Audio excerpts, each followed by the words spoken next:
Hi everyone. So in this video, we talk about enclosures.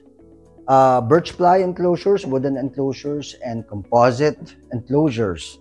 We'll take out MDF. That's not for our touring market, diba? And pro application.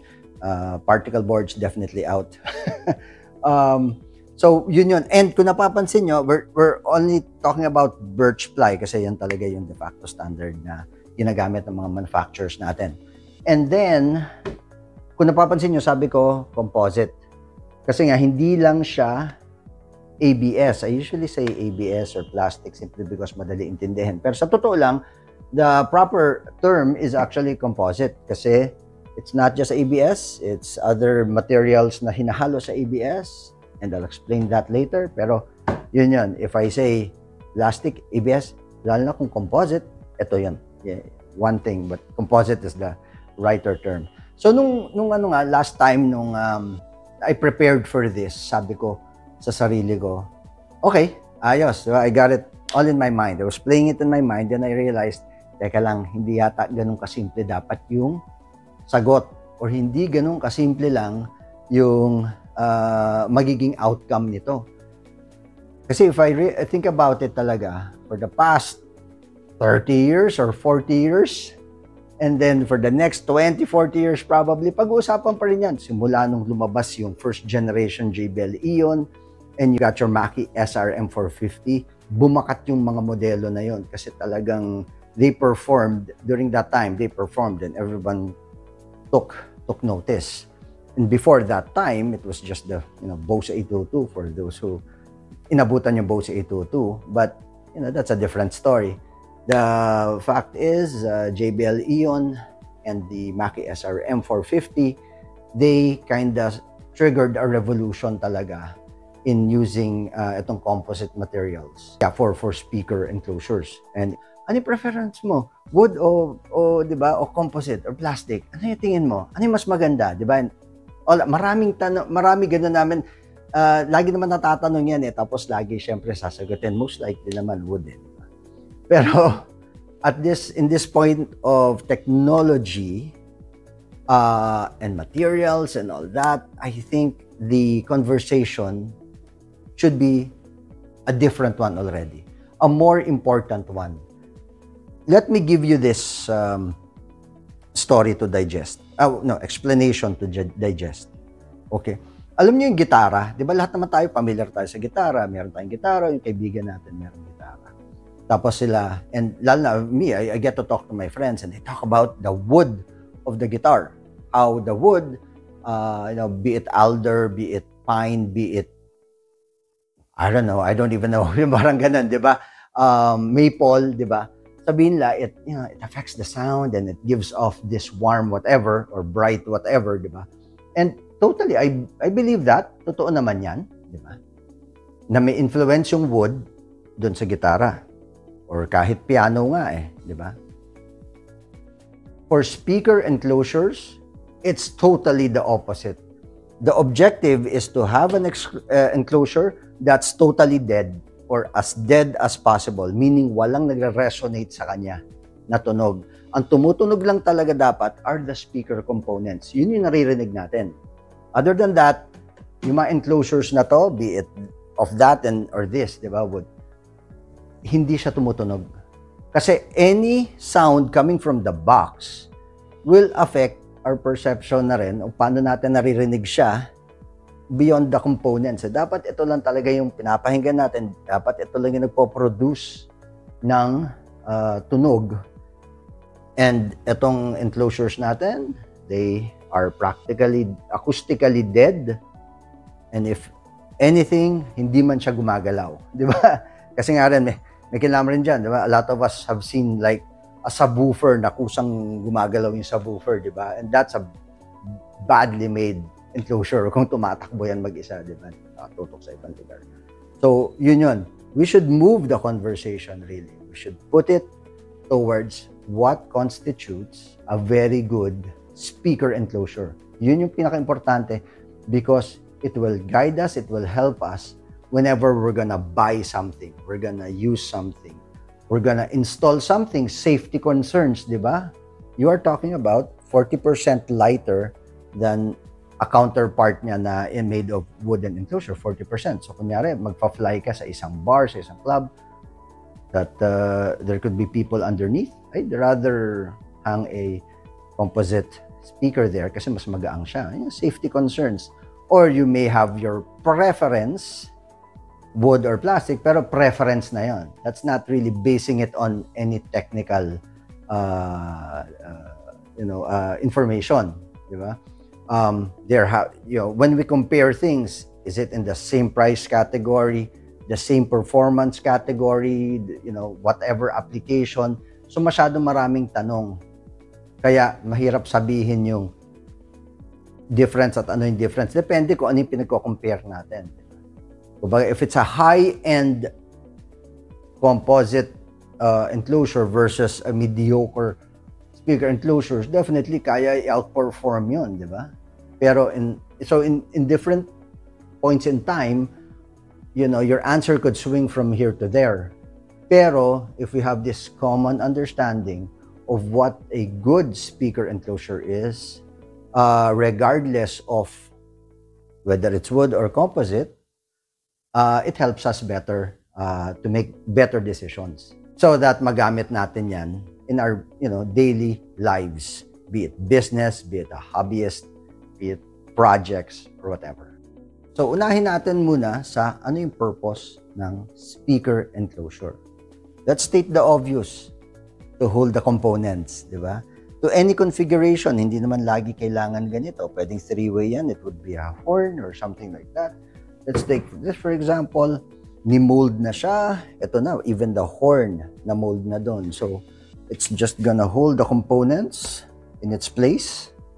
Ganon. So, it's definitely there to hold the components. Secondly, to protect the components. With enclosures like these, they protect it from, wind, dust, water, moisture, everything else, diba? So it's there to protect the components. Hold the components to whatever design consideration and then protect the components.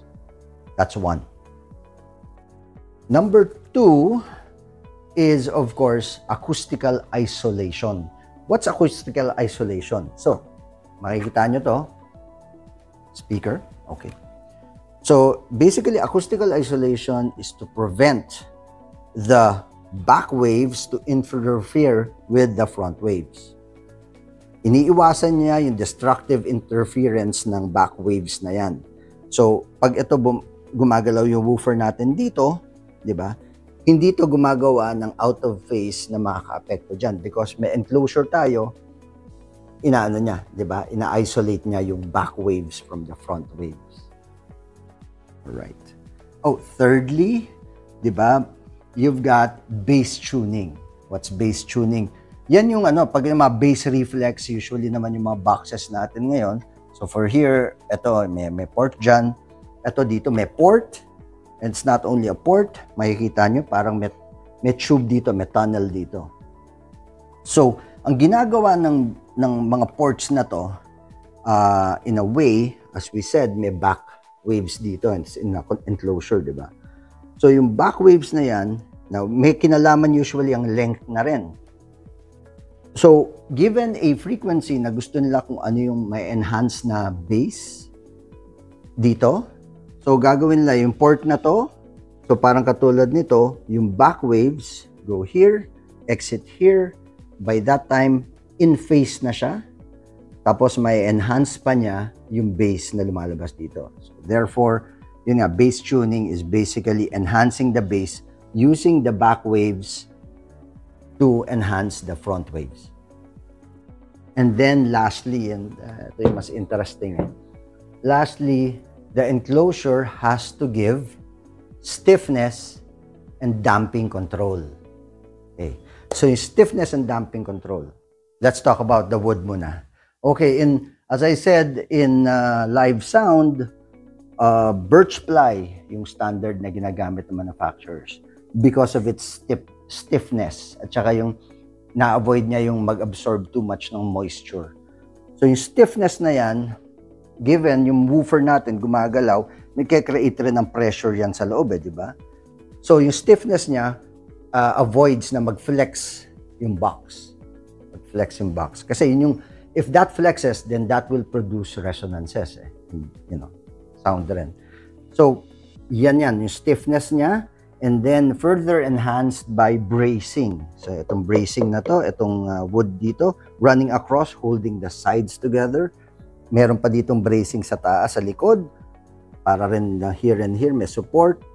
Tapos sa corners natin, dahil sa corners, yan yung weakest point, dahil held down by nails and by glue lang naman yan. So, they further enhance that by putting a piece of wood going that way, pahaba, para ma-enhance pa yung strength nung corners. And then, yung damping control, ang sabi natin, to further control yung resonances na pinoproduce nga ng isang box. Damping control is done with, katulad nito, fiber fill, or in some speakers, nakita ko, they use a rubber coating of some sort. Hindi ko lang alam kung ano yon. So, that further enhances yung damping niya. Hindi tumutunog yung kahon. Okay. Dito naman sa ating composite material na baffle, so sabi nga natin, ABS. I usually pagkausap ko yung mga clients, sabihin ko ABS or plastic simply because it's easy to understand. Pero, totoo lang, kaya nga composite yung technical term talaga dyan is because hindi lang naman siya isang material di ba? It's a combination of 2 or 3 materials. No? First, ABS, the base material. ABS. Yung ABS is known for its stiffness. And it's yun ang ginagamit as it's further enhanced with ribbing. Whereas dito, bracing, dito ribbing. Kung makikita nyo dito, ito yung mga parang fins, sabi natin, parang fins that go around sa likod, nandun siya. So it further strengthens yung stiffness ng ABS. Diba? Para hindi siya basta-basta mag-flex. Diba? Yan, parang ganun. Yan, hindi siya mag-flex. And then dito sa faceplate natin, which further strengthens yung box, diba? But dito nakikita nyo, may ano dyan, may ribbing dyan, may ribbing dito. Sa likod, may ribbing rin. So, kumbaga, with their software, design software, and all of that, alam nila kung saan yung mga stress points, kaya dinadagdagan na ribbing para mas maging matigas. Now, yung damping control naman, kung sa wooden cabinets, it's yung mga fiber fill. Dito, yung ABS, hinahaluan nila ng other materials like mica, talc, or calcium carbonate, yung ganyan, hinahaluan na lang yan to give it yung damping niya. Diba? So, yun, hinahaluan. So, nandun na sa material yan. Pwede pa rin lagyan ng fiber fill yan, but syempre, depending on the design, kung hindi na kailangan, if it meets the performance criteria already, then that's the product. Yan. Alright, so those are the 4 things. You've got to hold the components, to protect the components. You've got acoustical isolation. You've got bass tuning. And then yung stiffness and yung damping. So those are pretty much the important things and functions of a good speaker enclosure. Okay. So, well, I hope after this, yun nga ho, na maganda yung maayos, magandang information yung nabigay ko. I do appreciate if give me your feedback. Ano tingin nyo? Meron ba akong hindi nasabi? May kulang ba? I'd like to really have this conversation with you guys kasi kayo rin naman nag-guide ko ano yung pwede natin pag-usapan But yeah, that's more important than comparing, is actually really knowing what makes up a good speaker enclosure. Kasi kayo rin naman gagamit nun, yung bibili nyo, yung i-assemble nyo, or you're really just comparing things. At least alam nyo kung ano yung kailangan nyo hanapin. So with that, maraming salamat for joining me. And I hope you join me in the next video where we talk about ferrite magnets and neo-magnets, yung difference niya, advantages and all that. And for now, maraming salamat. See you in the next